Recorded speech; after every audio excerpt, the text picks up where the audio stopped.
His voice carries calm precision, the balance of Japanese and English rhythm, the wisdom of emotional literacy. Where I have guided you to practice resilience in action, he will guide you to understand the language of emotions themselves so you can name them, navigate them, and never be ruled by them. So breathe once more. Inhale resilience, exhale readiness, and step forward from surviving with strength to understanding with clarity. Strength isn't always loud. Here's the thing about resilience. It's not always about being tough, loud, or unshakable. Sometimes resilience is soft. It's showing up for yourself when no one else is watching. It's sending the text you've been avoiding. It's getting out of bed on the day your body feels heavy. It's choosing water instead of numbing out again. Strength doesn't always roar. Sometimes it whispers. And those whispers, they add up. Every small choice to keep going, every quiet step forward, that's resilience at work. You don't need to break records. You just need to keep moving. Resilience lives in the small wins, the bed you made this morning, the walk you took instead of scrolling, the moment you paused to breathe instead of spiraling. These things may feel tiny, insignificant even, but your nervous system notices. Your mind takes notes. Your body remembers. I can still choose. Small wins stack. They build momentum. They remind you that you're not powerless, even when life feels overwhelming. So don't underestimate the little things. Write them down. Celebrate them. Let them remind you resilience isn't built in a single leap. It's built one steady step at a time, and every step counts. Here's something we don't talk about enough. Stress isn't always the enemy. Stress means your body is trying to rise, to meet a challenge. The problem is when it doesn't stop, when the pressure never lets up, when the system never resets. That's when stress turns into burnout. And burnout isn't a badge of honor. It's a warning sign. So resilience isn't about pretending stress isn't real. It's about learning how to notice it early. Listen to what it's telling you and release it before it breaks you down. So what does coping without collapsing look like? It looks like pausing to stretch when your body feels tight. It looks like drinking water before your third coffee. It looks like naming your feelings out loud. I'm overwhelmed. I'm frustrated. I'm tired. So they don't stay bottled up inside. It looks like taking 5 minutes to breathe before you hit send on that email, before you scroll endlessly, before you shut down completely. Coping isn't about doing something huge. It's about building tiny release valves so the pressure doesn't explode. You don't need to master everything today. You just need practices that keep you steady. And steadiness, not perfection, is what keeps resilience alive. So the next time stress rises, Ask yourself, what's one small thing I can do right now to ease this pressure without collapsing under it? That one thing, that's resilience in action. Here's the truth nobody likes to say out loud. You're going to fall sometimes. You'll miss the deadline. You'll ghost the text. You'll quit the habit you swore you'd keep. And when that happens, the critic inside gets loud. See, you can't stick to anything. You'll never change. You always mess it up. But listen, falling doesn't mean failing. Falling is human. Failing is when you decide not to rise again. Resilience isn't about never falling. It's about refusing to let the fall be the final word. Every stumble is an invitation. Will you stay down, or will you rise different this time? Here's the secret. Setbacks can be fuel. When you pause to ask, what did this teach me? The fall becomes information, not condemnation. Missed the workout? Now you know mornings drain you, so maybe evenings fit better. Fell back into old habits? Now you know the triggers, so you can plan your environment differently.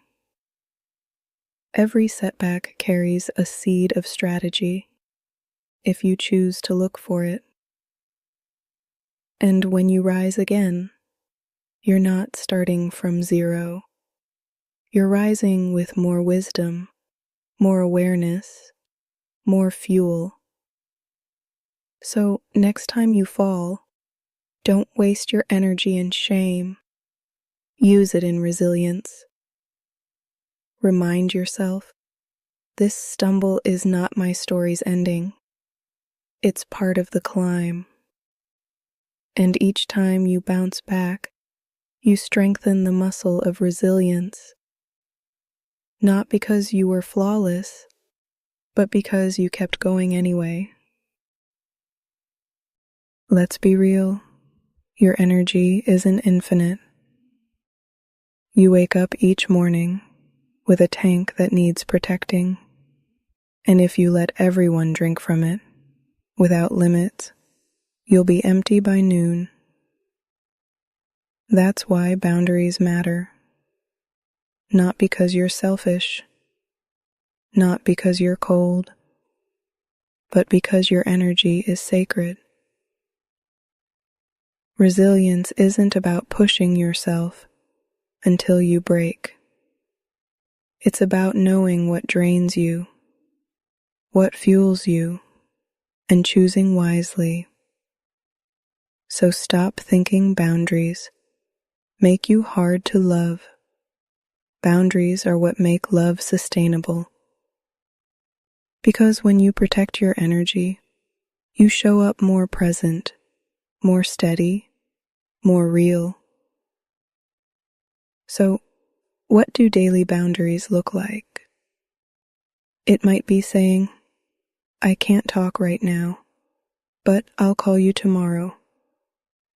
It might be turning your phone on silent after a certain hour. It might be giving yourself permission to say no without explaining yourself 100 times. And listen, boundaries don't have to be perfect or permanent. They can shift as your needs shift. But the key is this. Boundaries keep you from leaking energy into places that don't deserve it. That way, you can pour into the places that truly matter. Try it now.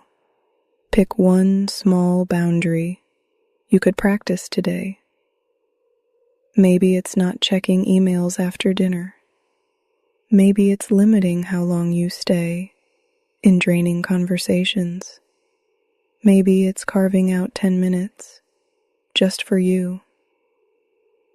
Notice how your body feels when you picture holding that line. Relief, tension, a little guilt. That's okay. Boundaries take practice, but every time you hold one, you're telling yourself, my energy matters.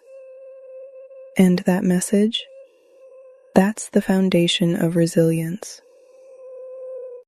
Here's something most people overlook.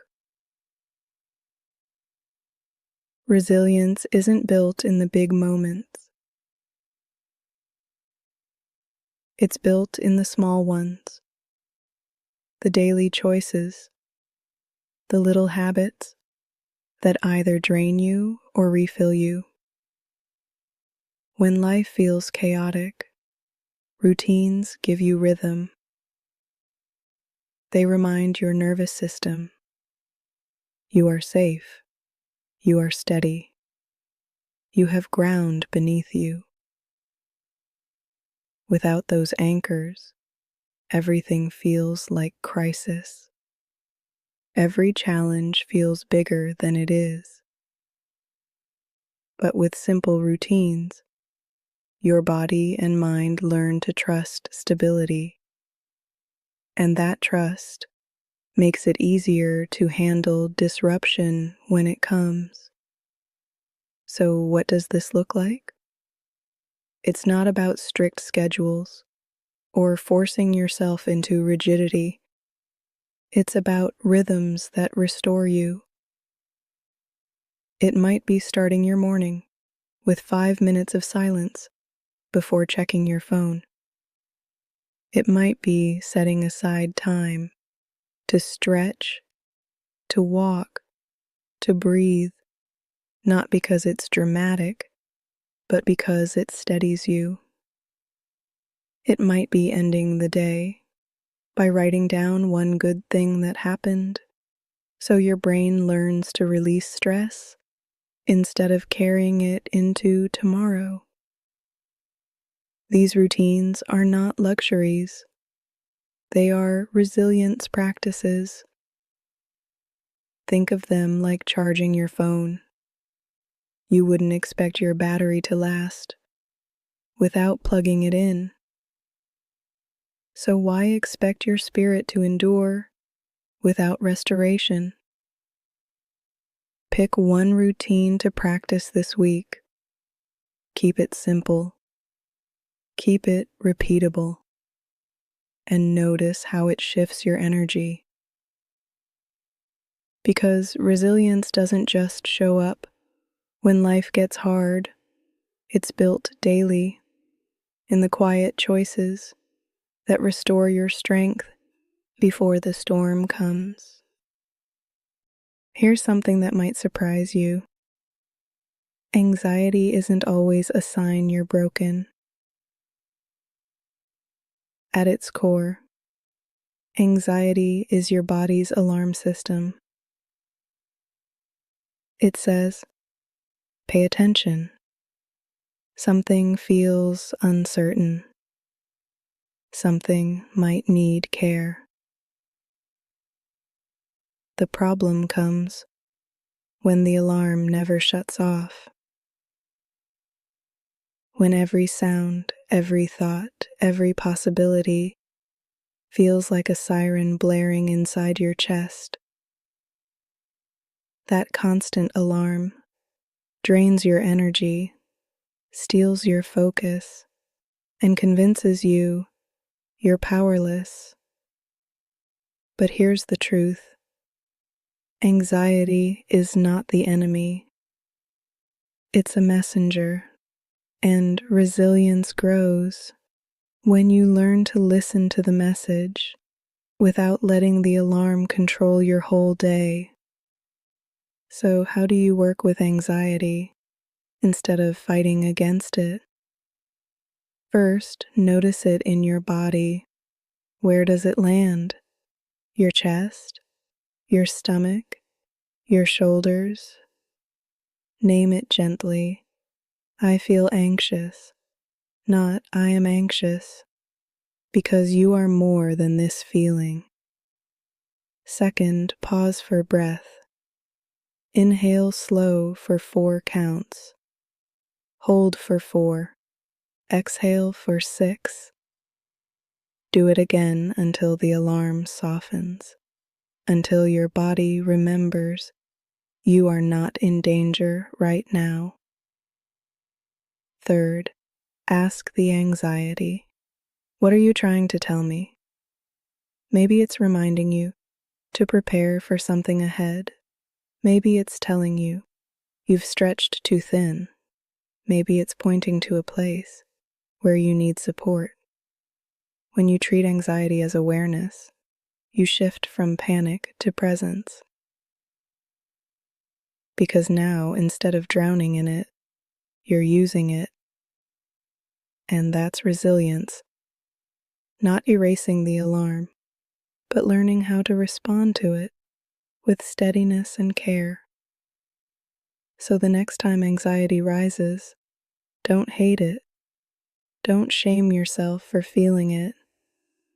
Pause, breathe, listen, and then act from awareness, not from fear. That shift, that's how you turn anxiety into resilience. Here's something nature teaches us. The strongest trees aren't the stiffest ones. The trees that survive storms are the ones that bend with the wind, not the ones that try to resist it. Resilience works the same way. When you're too rigid, when you demand perfection, when you cling to one plan, one path, one identity, life's changes feel like destruction. But when you stay flexible, you can adapt. You can shift your approach without losing yourself. You can move with the storm instead of snapping under its weight. That's not weakness. That's wisdom. So, how do you build flexibility? Start small. If a plan changes, instead of spiraling, practice asking, what's another way forward?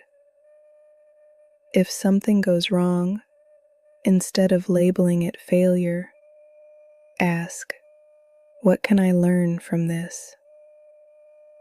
If a door closes, remind yourself, closed doors redirect me. They don't define me. Flexibility is a mindset shift. It's trading the question, why is this happening to me? For, how can I move with this and grow through it? And just like stretching a muscle, the more you practice, the easier it becomes. Try one flexible act today. Maybe take a different route home. Maybe say yes to something new. Maybe let yourself rest instead of pushing past exhaustion. Every time you practice bending, you prove to yourself, I don't have to break. That's resilience, not in pretending life won't test you, but in knowing you can adapt, shift, and still stand strong. Most of the weight we carry doesn't live in the present moment. It comes from replaying the past, what you should have done, what you could have said, what you wish had gone different. Or it comes from fearing the future, what might happen, what could go wrong, what you don't feel ready for. Both spirals steal your strength. They drain energy from right now, the only place you can actually act. That's why grounding in the present is such a powerful resilience tool. Because when you anchor here, in this breath, in this step, in this choice, you take back control from the swirl of past and future. Here are a few ways to practice. Start with your senses. Notice 5 things you can see, 4 things you can touch, 3 things you can hear, 2 things you can smell, 1 thing you can taste. This pulls your body and mind back into the present moment. Or try mindful breathing. Inhale slowly for 4 counts. Hold for 4. Exhale for 6. Do it 3 times. Another practice. Say out loud what's true right now. I'm sitting in this chair. My feet are on the floor. My hands are steady. Simple, yes, but powerful. Because your nervous system relaxes when it knows exactly where you are. Grounding isn't about denying the past or ignoring the future. It's about reclaiming your power in the one place you actually have it, here. And each time you ground yourself, you strengthen the truth. I can handle this moment. Not tomorrow, not yesterday, this one. And that's how resilience grows. One present breath at a time. Sometimes people roll their eyes at hope, like it's soft, like it's naive, like it belongs only to dreamers. But hope, real hope, isn't blind. It's brave. Hope is saying, yes, I see the struggle. Yes, I know the odds. Yes, I feel the weight. And still, I will believe in a future worth moving toward. That's not ignorance, that's courage. Because despair is easy. It takes no effort to give up. But hope is a daily decision to keep walking when the road feels long. And that decision is what fuels resilience. So, how do you keep hope alive, especially on the hard days? You start small. Write down one thing you're looking forward to, even if it's as simple as tomorrow's sunrise, a phone call with a friend, or finishing a book you love. Speak hope into your day. This moment is heavy, but it won't last forever. Surround yourself with reminders, quotes on your wall, songs that lift you, stories of people who endured and made it through. And when despair whispers, "What's the point?" answer with hope. The point is, I'm still here. The point is, I still matter. The point is, tomorrow still holds possibility. Hope doesn't have to be loud. It doesn't have to be constant. It just has to be present enough to keep you moving. Because resilience isn't built on certainty. It's built on faith that your effort, your healing, your journey is worth continuing. So let hope be your fuel, not as fantasy, not as denial, but as daily courage, the choice to rise again, to step forward, to keep building tomorrow. We've walked through the truth tonight.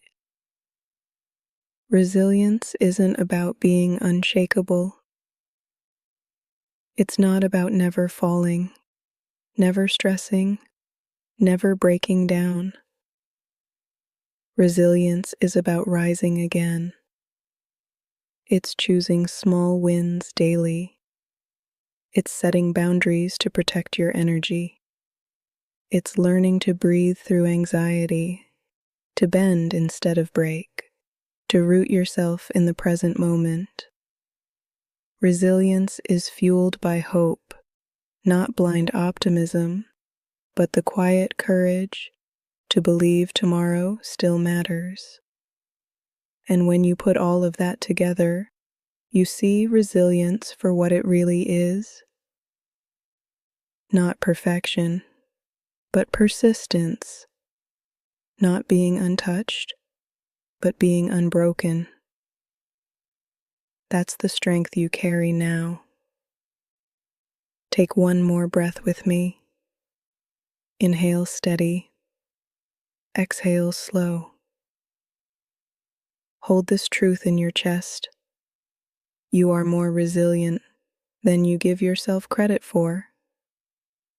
And resilience practiced daily becomes not just survival, but strength. But the journey doesn't end here. Resilience is powerful, yes, but it deepens even more when paired with understanding.